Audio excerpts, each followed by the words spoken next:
Boa noite. Que bom vê-los aqui novamente. Sim. Pessoal, boa noite. Pessoal, como é que tá a temperatura aí? Vocês querem que liga ali? A gente pode ligar bem devagarzinho. Então nós vamos ligar e a gente põe ele bem fraquinho. E aí depois se vocês acharem que esfriou demais, vocês falam, porque a gente desliga. Perfeito. Maravilha. Deixa eu pegar o pincel, que eu lembrei de algumas coisas que vocês estavam falando. O preto é bom. Tá ótimo. Então, meu nome é Marcos Rosa, e alguns já conheço, outros não. Eu tenho o canal 70x7 Marcos Rosa, né? Depois isso vai virar um podcast para quem não veio. Eu vou passar para a Lúcia e ela passa para vocês, tá? Ela leu Somos de Deus e calhou muito com o que eu ia falar, tanto é que eu nominei agora minha conversa com vocês de Somos de Deus. E ela foi falando e eu fui, né, pensando aqui. Ela no início disse sobre o material, né, o espiritual. Ela falou em revolta. Ela falou em ansiedade, egoísmo, orgulho, não é? E essas palavras foram me tocando de maneira que eu fui ali nas palavras de Emmanuel, navegando e falei, vou conversar com ele sobre isso. Porque realmente nós hoje estamos nas mãos desses arroubos materiais, não é? A gente fica o dia inteiro trabalhando. Eu vim conversando com a Thaís aqui, ela me dizendo, nós trabalhamos o dia inteiro, nós não temos mais tempo. E é a pura realidade, né? Nós não temos mais tempo para Deus.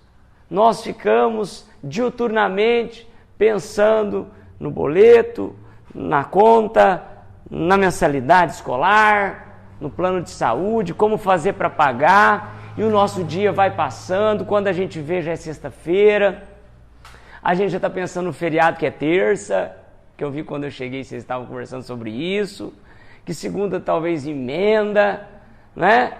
E professor como eu vai fazer prova, vai elaborar prova, vai corrigir trabalho no feriado. Que bom, né? Tem cara de professor ali, né? Professor trabalha no feriado, né? Porque o tempo urge, as provas virão. Então, a gente começa a perder, né, esse contato com Deus. Mas nós somos Deus. Nós fomos criados, como ela também disse, a imagem e semelhança de Deus. Onde está o Deus em nós? Acho que a gente tem que começar a refletir neste momento. Onde está o Deus em você? Vamos parar de pensar nessas, vou chamar de marginalidades materiais. Eu lembro de uma passagem de Buda. Buda estava passando numa aldeia e foi xingado pelas pessoas que moravam nessa aldeia, porque não concordavam com o que ele fazia, e xingavam, maltrataram ele. Ele então parou e disse àquelas pessoas que estavam na aldeia, ok, eu vou embora, depois eu volto. E eles então disseram a Buda assim, pô, mas você não vai revidar? Nós estamos acabando com você. Você não vai revidar? E ele disse assim, eu estou centrado em mim, que é o que é ser Deus. Estou em paz, estou em amor. Se eu estivesse na minha marginalidade, talvez eu revidaria, que é o orgulho, que é o egoísmo, né? Que é revidar. Porque o ego, né? O ego, quando está muito inflado, ele não aceita críticas. Ele não aceita nada contrário, mesmo que sejam críticas construtivas, né? Então, a gente tem que começar a olhar para a gente mesmo. Será que você passasse na aldeia e alguém te xingasse, você revidaria?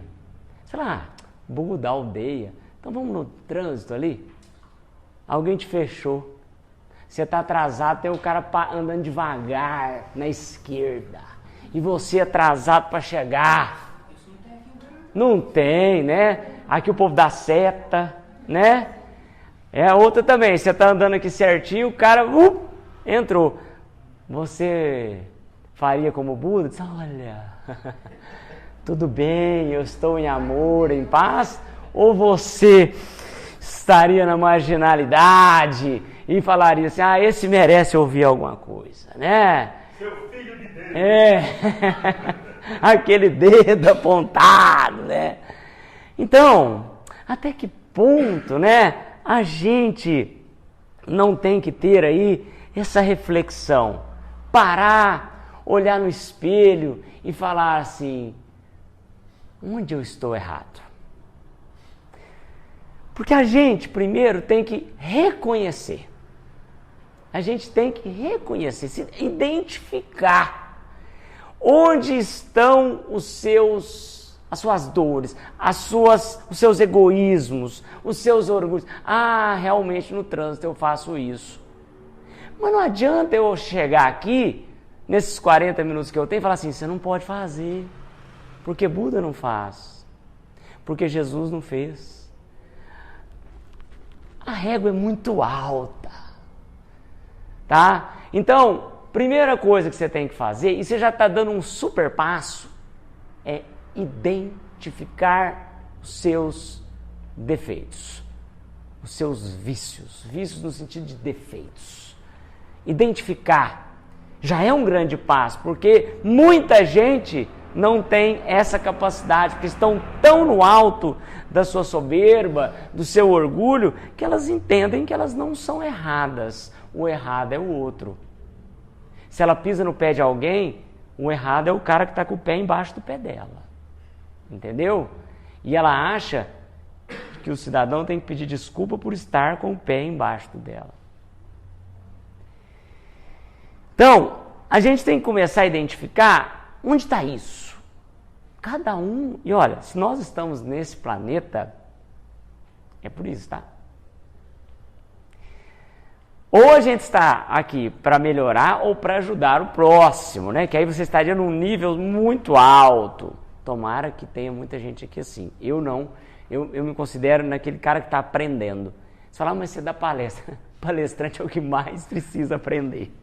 Entendeu?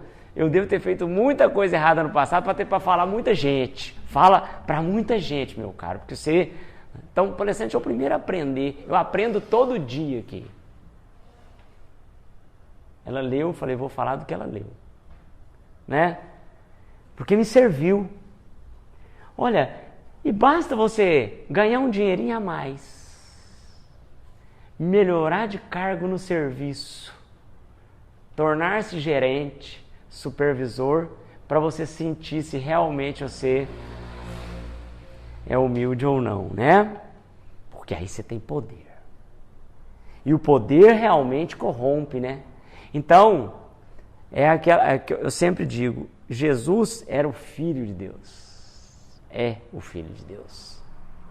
Ele estava sofrendo toda sorte de cusparadas quando carregava uma cruz e estava lá com os espinhos na cabeça, carregando a cruz, todo mundo cuspindo, xingando, ele estava com sede. Ele poderia ter feito assim, ó, e acabado com aquela turba toda, ele tinha esse poder. Mas ele fez isso? Não. E ele era o Filho do Homem. E ele não fez, ele estava nos dizendo, olha, faz isso. Perdoa, Pai. Eles não sabem o que fazem. Isso é sabedoria, isso é conhecer-se a si mesmo, né? Ela foi falando, eu também lembrei da passagem do filho pródigo. O filho pródigo é aquele que estava trabalhando com o pai e de repente, não mais que de repente, diz assim, me deu a pedaço da herança que me cabe, que eu vou andar sozinho pelo mundo, eu agora vou trilhar a minha própria vida. E deixa o pai e vai trilhar a própria vida, vai caminhar, vai gastar o dinheiro com mulheres, vai gastar o dinheiro com bens materiais, até que o dinheiro acaba. E é muito claro na história, fala assim, ele cai em si.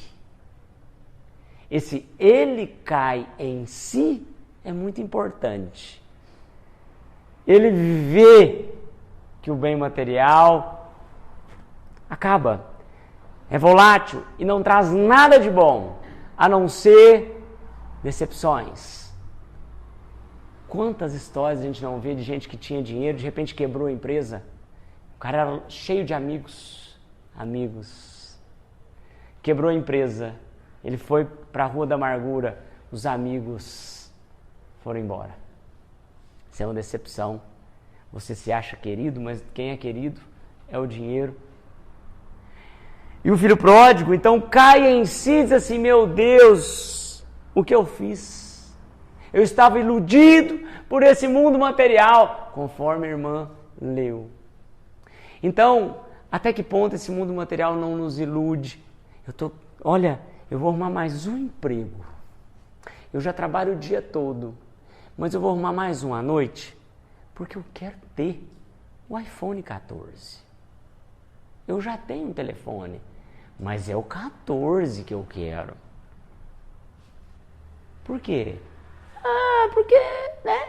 Se eu tiver um iPhone 14, quando eu atender o povo fala, nossa, iPhone 14, você quer isso pra você? Você quer essa inveja? Você quer nutrir isso? Esse orgulho de falar assim, ele tem condição de ter um iPhone 14 e eu não tenho? Você quer isso pra você? Porque a diferença pro 13, eu não entendo disso não, mas geralmente essas diferenças são pequenas. É só mesmo para falar, né? Para dizer, eu consigo e você não consegue. Eu tenho e você não tem. Isso acontece muito em vizinhança, né? O vizinho compra um carro novo, 0 km. Você olha para o seu, olha para o dele e fala assim, só pode ser droga. Não é possível que ele comprou esse carro. Esse vizinho que comprou esse carro está levando a maior vibração negativa. Os grandes problemas da humanidade começam com a comparação. É se comparar. E hoje isso está acontecendo muito ou não está? Abre a rede social, eu continuo sem tê-la. A última vez que eu vim cá eu estava contando as horas, minutos e segundos, né? Eu continuo. Estou super feliz. O nível de comparação cai muito, né? O fulano está em Bariloche. Né? É uma sociedade de gente pseudo-feliz. Parece que eles têm um negócio assim, todo mundo feliz naquela rede social. Parece que é uma marra aqui, ó. Todo mundo é feliz. E aí você olha aqui e fala assim, cara, mas eu não sou tão feliz assim. Eu não consigo ir nem ali, em Araguari, como você citou. Eu vou em Bariloche. Por que eu não vou? Porque Deus me abandonou? Porque o meu trabalho é ruim? Eu queria um trabalho melhor. Eu queria ser gerente. E para ser gerente eu preciso fazer o quê? Pisar na cabeça do meu colega que é. Então eu vou pesar. Isso é material? Isso é vibração ruim? É. A comparação faz isso. E a gente não pode ter isso. E ela falou de uma patologia que é a ansiedade. As doenças psíquicas, não é? Hoje estão muito em voga, estão crescendo muito na nossa sociedade. O que é ansiedade? É excesso de futuro. Eu queria tanto ir para Bariloche, eu não consigo, mas eu vou fazer tudo para ir. Por que ele foi e eu não fui? Eu ganho mais que ele. Você não sabe a vida da pessoa, mas a ansiedade te toma. e o coração bate mais forte, e a sudorese acontece, e aquilo vai. No primeiro dia só o batimento cardíaco elevado, mas as coisas vão fluindo, e a ansiedade atrai um monte de doenças ruins. Atrai um monte de coisas, sabe, para o nosso organismo, porque é um desequilíbrio que acontece orgânico. Causado por quê? Por uma comparação de rede social, onde a pessoa às vezes nem está lá em Bariloche, ou às vezes ela foi o ano passado, mas ela coloca como se fosse hoje. E você acredita que ela foi. E te torna ansioso. E aí você vai procurar um remedinho. Tarja preta. Um ansiolítico. Né? Um antidepressivo. Pensa aí. Não precisa falar não. Quantas pessoas você conhece hoje que tomam um remedinho para dormir? Rivotril, um Frontal, um ansiolítico, um antidepressivo. Eu aqui na minha cabeça já vieram 5. E isso está acontecendo. Então, e a juventude está muito assim, remedinho para dormir. Agora remedinho para acordar, remedinho para ficar feliz. Isso virou uma indústria do remedinho. Eu, para ser feliz, preciso de tomar. E é caro, é tarja preta, tem consulta, né? Isso não é falta de parar e falar, olha, peraí, para um pouco, esse frenesi do mundo está me deixando adoecido. E Jesus falou, conhecereis a verdade e ela vos libertará. Para o mundo um pouquinho e desce. Fala, o que está me afligindo? A gente conversava sobre isso hoje. O que está acontecendo com a minha vida que eu estou insatisfeito? Por quê? Conhecer-se a si mesmo. Lá no oráculo de Delfos, onde as pessoas iam perguntar para as pitonisas sobre o futuro, tinha lá no pórtico, conhecer-se a si mesmo. Você tem que se conhecer. Freud tem um desenho muito legal, você acha fácil isso na internet, que é um iceberg. Não sei se vocês já viram. O iceberg é essa pedra de gelo, não é? Que está aí no oceano. Mas isso é só a ponta do iceberg, né? Na verdade, o iceberg, ele é muito maior aqui para baixo. O que eu quero te dizer? Os sintomas que você tem estão aqui, mas a causa desses sintomas estão lá no subatlântico, são submersas, bem no fundo. E é preciso revolver este fundo. E aí a gente fala de inconsciente, a gente fala de ego, superego, mas não vou entrar nisso aqui agora. Mas o que é interessante é você parar e começar a entender, talvez até com uma ajuda, porque não é fácil. Vir aqui no centro, essa conversa nossa é esse pontapé. Talvez seja o momento de olhar para si mesmo, conhecer-se a si mesmo. O que está errado comigo? Eu sou orgulhoso, eu sou egoísta. O quão orgulhoso eu sou, o quão egoísta eu sou e melhor, por quê? Por quê? Eu sou espírita e quem falar contra o espiritismo eu vou brigar, porque eu sou melhor. O espiritismo é o melhor. A gente tem que estar aberto, pessoal. A gente tem que estar aberto para ouvir, tá? O espírita é aquele capaz de defenestrar seus próprios instintos animais. Que talvez você tenha vontade, essa religião que ele está aí, respeite. Resiliência. Resiliência é uma palavra de ordem que tem a ver com o que ela falou. A gente não pode se revoltar. Não dá para revoltar. Estou revoltado, eu acho que as pessoas estão erradas e eu estou certo. Até que ponto, hein? Até que ponto? O Espiritismo realmente é uma doutrina que nos traz essa consciência. O espírita vai em casamento na católica, o espírita vai lá no evangélico. Né? Nós somos assim. Nós podemos ser assim. Kardec, Chico Xavier, Emmanuel, todos nos deram esse condão. Sermos resilientes. Entender a visão do outro. É difícil? É. Quanto mais orgulhosos nós formos, mais difícil isso será. Entender a verdade do próximo. A verdade do próximo às vezes nos machuca. Quando ele fala que ele está correto e você não, olha o Buda, não é? Então, o que eu quero falar com você e deixar bem claro é, primeiro, vamos conheça a ti mesmo, né? Conheça você mesmo.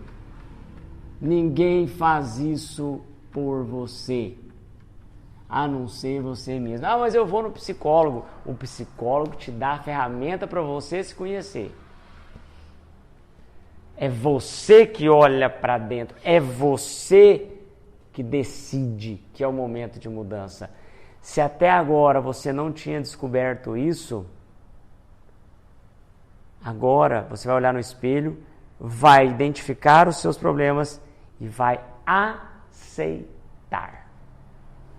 Então, mas você estava falando aí até dentro dessa sugestão de conhecer esse Deus, um desafio de cada um de nós, mas aí você estava falando da comparação, a gente às vezes faz a comparação pelo lado material, pelo lado do poder, pelo lado da ostentação. Mas uma comparação que a gente também tem que exercitar até no conhecer, que eu imagino, é ter as referências, né, do que são as comparações melhores. Sei lá, um Chico Xavier, sei lá, o Jesus, que é o livro dos Espíritos fala que é a referência nossa, né? E aí eu falo assim, eu estou sendo bom, eu estou imaginando que a gente poderia desenvolver algumas coisas nesse sentido. Né? Perfeito. Adorei. A parte que é o próximo passo. Quer ver?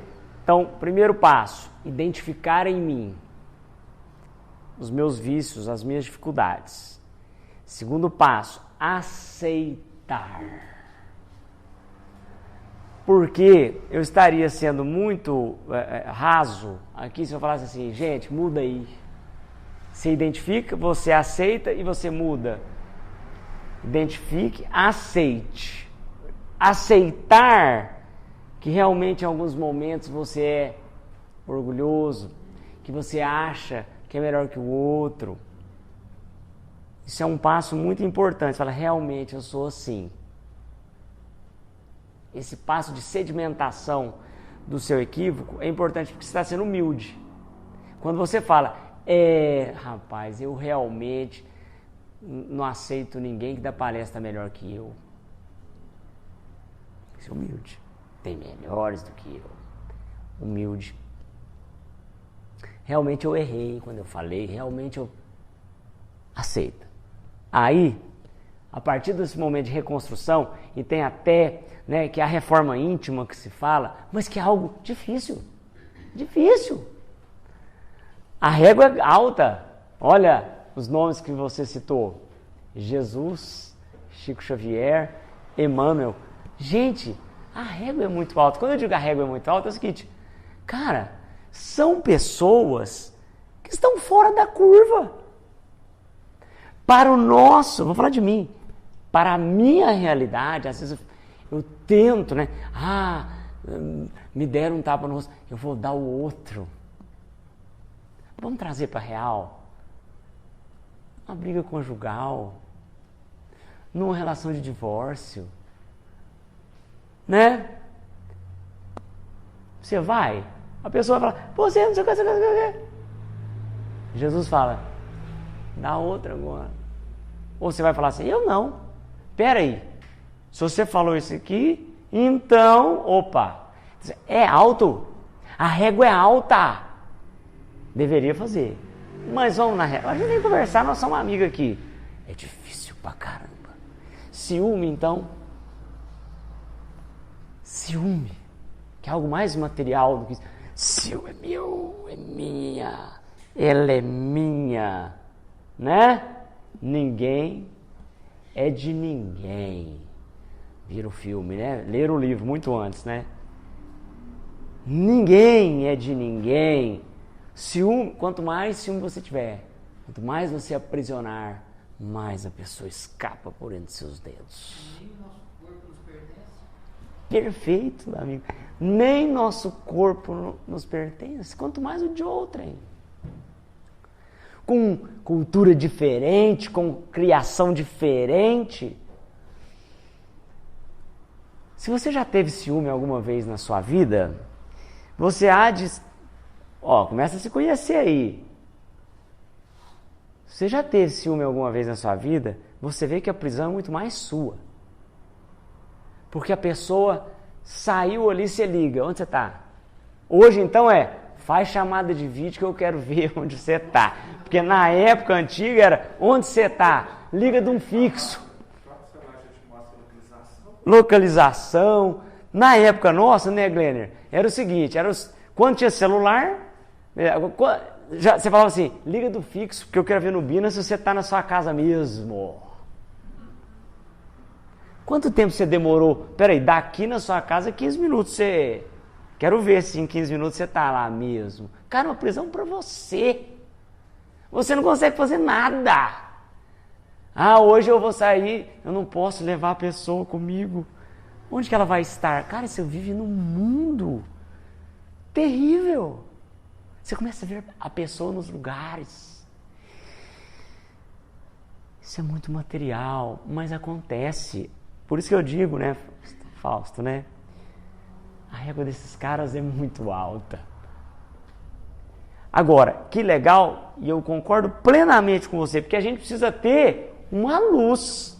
A partir do momento que eu identifico, a partir do momento que eu aceito que eu sou ciumento, eu preciso ter uma luz, né? Como é que eu saio disso? É procurar, se o ciúme for patológico, uma ajuda material de um médico, de um psicólogo, de um psiquiatra, que já é um grande passo, porque você identificou que você é ciumento, né?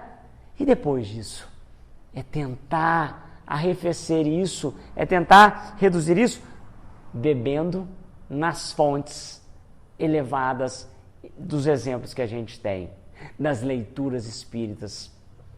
Porque, amigos, os obsessores adoram o ciumento.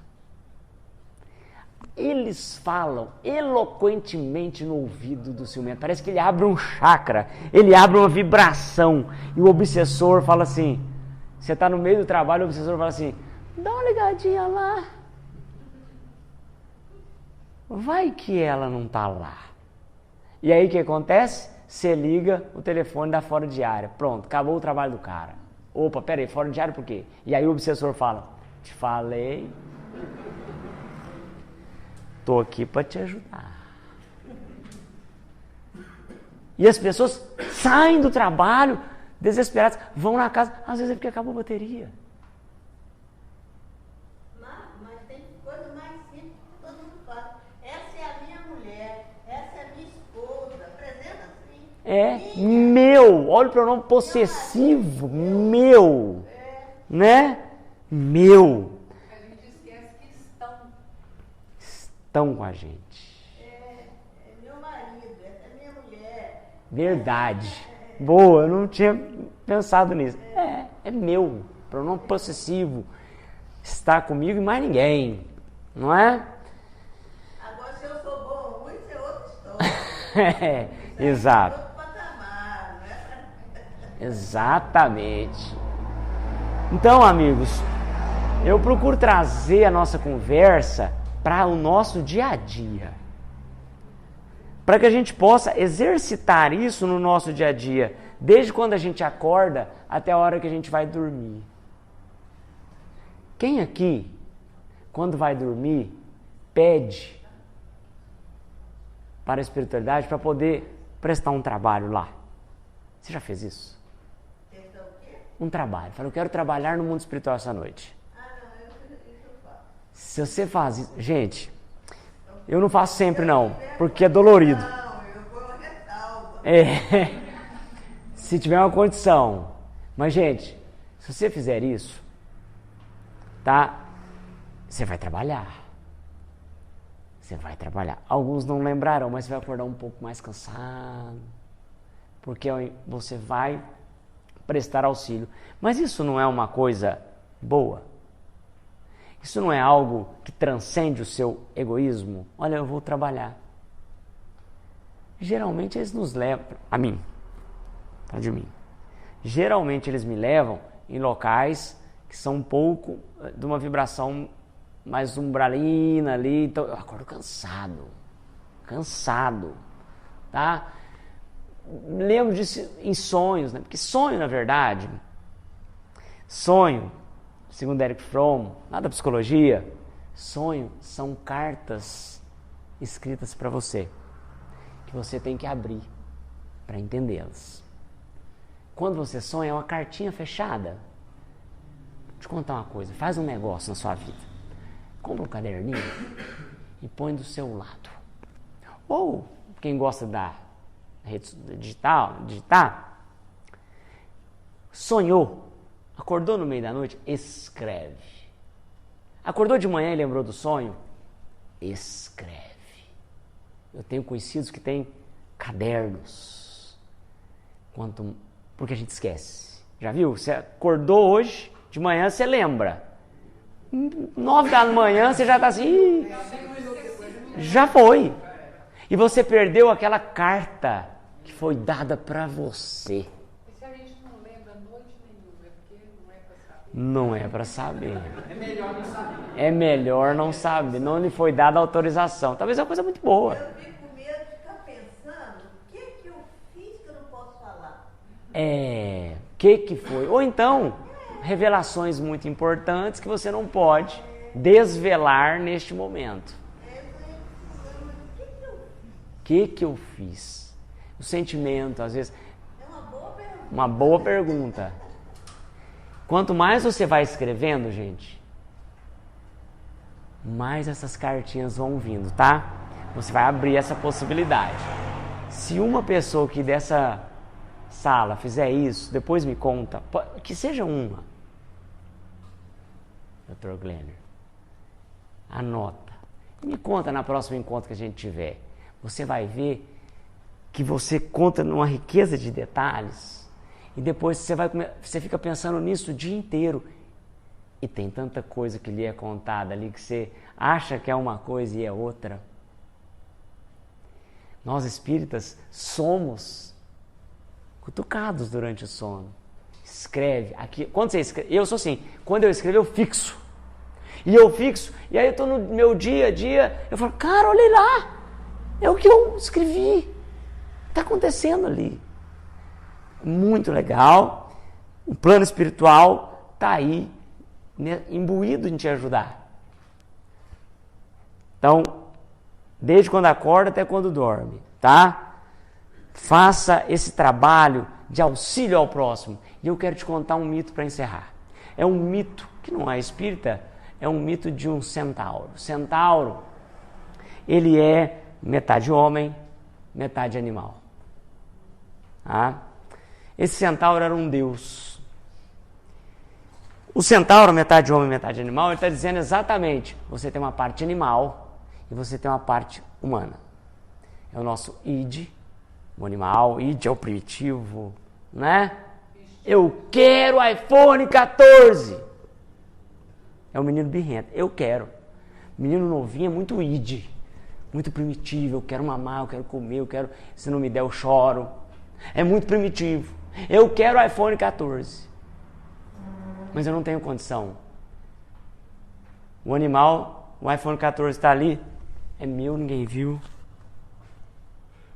Porque ele quer. Mas existe um negócio chamado superego, do outro lado, que fala assim, faz isso não, isso é roubo. roubar, além de ser um crime, vai contra as leis de Deus. Aí ele fala, eu quero muito, mas eu não vou pegar. É o superego. E o ego é esse cara que conversa com o primitivo e com o extremamente rigoroso. Os pais da gente fazem a gente ser superego. Não faz isso. Vai bater a cabeça, vai cair no chão. E você, tem muita gente que é super, eu sou muito superego. Não posso. Né? Estou falando isso porque esse centauro, ele tem a parte animal e tem a parte humana. Né? E um belo dia, Hércules acerta uma flecha nele, e essa flecha estava envenenada com o sangue de uma hidra que ele tinha acabado de matar. E embora o centauro fosse Deus, embora não, e porque ele era Deus, ele não morreu, porque qualquer um morreria, mas o centauro não morreu. Isso pegou na parte animal dele. E aquela ferida não cicatrizava. Ele não morreu, mas a ferida não cicatrizava. Ele era um sábio e ele então entendeu que ele precisava conviver com aquela dor. Conviver com aquela dor, conviver com aquela chaga aberta, conviver com aquele sofrimento. E ao invés dele deprimir, parar e ficar nauseabundo, parado, chorando, ele disse assim, eu vou aprender. Ele foi para uma ilha que tinha uma flora exuberante, uma fauna, notadamente de serpentes, e lá ele ficou, e ele passava a folha de uma árvore aqui e via qual era o efeito da folha dessa árvore nessa ferida. Depois ele ia numa flor, passava a flor, fazia um chá da flor, passava na ferida, e ele foi aprendendo quais os efeitos dessas vegetações naquela ferida que não fechava, mas apresentava uma melhora, apresentava uma anestesia à dor que ele sofria, e ele passou a ser um curador. As pessoas procuravam ele porque ele tinha o domínio e ele entendia a flora. E ele depois começou a ver a serpente, e o veneno da serpente, ele começou a estudar também. E todo mundo procurava ele pelos seus conhecimentos. O que eu quero deixar para você é o seguinte: às vezes existe uma dor em você. Você vai identificar depois dessa conversa de hoje. E eu digo para você, aceite. Porque às vezes essa ferida não cicatriza, mas você pode fazer algo melhor. Você pode fazer desse limão uma limonada, como nós mineiros dizemos. Ele está com a ferida. Ele virou um curador. As dores que cada um de nós nutrimos ao longo de nossas vidas estão aí. E talvez elas vão ficar. Não existe receita mágica, eu não posso falar para você que você melhorará, até porque às vezes isso é uma missão sua passar. Mas torne-se, faça algo bom para alguém, advindo dessa experiência sua. Essa experiência de dor pode ser repassada às pessoas. Ajude a todos com a sua dor. Que o seu sofrimento que você identificou hoje, está aceitando ele hoje, possa ser o bálsamo de alguém. Porque às vezes a sua experiência, quando você conversa com alguém, pode ser a chave para que esse alguém melhore e evolua. Obrigado, é sempre um prazer estar aqui com vocês. Fala, amigo. Só fazer uma observação sobre o que você falou lá no início. Tá. Sobre poder corrompe. Poder não corrompe. A pessoa já é corrompida. Ela só espera a oportunidade, né, para mostrar isso. Ótimo. Ótimo. Você vê quantas pessoas são tão... Elas se contraem até a oportunidade de mostrar que elas são de verdade. Perfeito. Porque tem tantas pessoas que adquirem ou têm poder, que têm a humildade, que não são corrompidos. Então isso é do ser, né, de cada um. Exatamente. O palestrante sempre aprende, né? E o que é legal... Eu fico pensando nas coisas que você falou, né? Se você citou a questão do corromper, né? E nós somos, na realidade, quando a gente faz uma observação sobre o meio social, sobre o meio político, né? A gente fala, as pessoas são corruptas, as pessoas são isso e aquilo. É porque a profissão dele é corrupta. Não é a profissão. São as pessoas. Está dentro. Está ali como se fosse um cisto, está latente. O poder irriga e aquilo germina, né? Na verdade, a gente, quando está por baixo, a humildade nos convém. Porque é necessário mostrar a humildade para conseguir Subir. alcançar novos degraus. Mas quando está por cima, aí a gente mostra o que a gente realmente é. Né? Se realmente é humilde ou se não é. Ou se vai apenas, só usou aquilo como um degrau. Reflexões riquíssimas aqui. Você citou o Cristo, né? A questão você falou aí Da régua alta. O próprio Chico, né? Hora nenhuma, tudo que eles receberam, tudo que eles são, né? Acendeu o corrupto dentro. Não existia. Não existia. Isso é pra gente pensar, gente. O que os colegas estão falando aqui é uma coisa assim importantíssima. Chama a reflexão. Até que ponto você não tem isso, essa centelha dentro de você, ou você tem? Não fique fechado se você a tiver. Mas que essa conversa seja para você, quando chegar lá, nas suas metas, você mantém ela fechada, ou defenestre, acabe com ela depois de uma conversa dessa que os colegas estão me dizendo. Porque é conhecer-se a si mesmo, não fica com vergonha, não, cara, eu tenho esse negócio. Se eu já ganhei um poder uma vez, eu fui terrível com meus subalternos. Não se aveste, não. Você, como eu disse, a régua que nós estamos olhando é muito alta. Tem, parabéns, se identificou. Agora aceita e vamos tentar incrustar isso daí, tá? E toda vez que você tiver com essa germe para sair, você lembra dessa conversa que os irmãos mas assim, chancelaram com chave de ouro. Pense nisso. Beleza? Um abraço, obrigado aí, gente. Tudo de bom para vocês. Valeu.